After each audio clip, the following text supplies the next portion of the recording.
Hi everyone, this is Miss Khalsa. Authors like to set up surprises for their readers to discover. In this short story, we see that just because someone says something, it doesn't always mean that it's true or accurate. The Dinner Party by Mona Gardner. The country is India. A large dinner party is being given to an up-country station by a colonel official and his wife. The guests are army officers and government attachés and their wives, and an American naturalist. At one side of the long table, a spirited discussion springs up between a young girl and a colonel. The girl insists women have long outgrown the jumping on a chair at the sight of a mouse era, that they are not as fluttery as their grandmothers. The colonel says they are, explaining women haven't the actual nerve control of men. The other men at the table agree with him. A woman's unfailing reaction in any crisis, the colonel says, is to scream.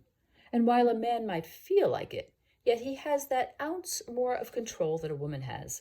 And that last ounce is what counts. The American scientist does not join in the argument, but sits and watches the faces of the other guests.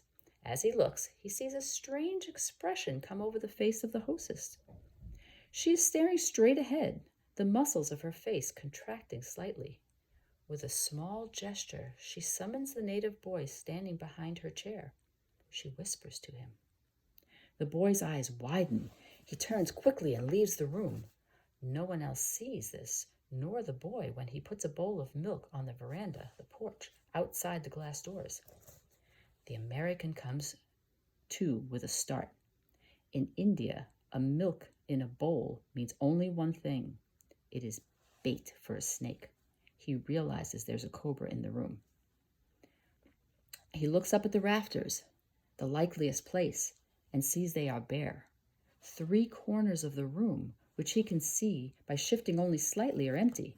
In the 4th corner, a group of servants stand, waiting until the next course can be served.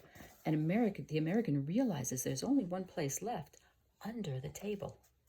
His first impulse is to jump back and warn the others, but he knows the commotion will frighten the cobra, and it will strike. He speaks quietly, the quality of his voice so arresting that it sobers everyone. I want to know just what control everyone at this table has. I will count 300, that's 5 minutes, and not one of you is to move a single muscle. The persons who move will forfeit 50 rupees, that's money. Now, ready. The 20 people sit like stone images while he counts. He is saying 280, when, out of the corner of his eye, he sees the cobra emerge and make for the bowl of milk. 4 or 5 screams ring out as he jumps to slam the veranda doors. You certainly were right, Colonel, the host says. A man has just shown us an example of real control.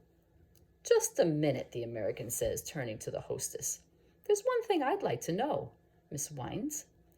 How did you know the cobra was in the room? A faint smile lights up the woman's face as she replies, because it was lying across my foot.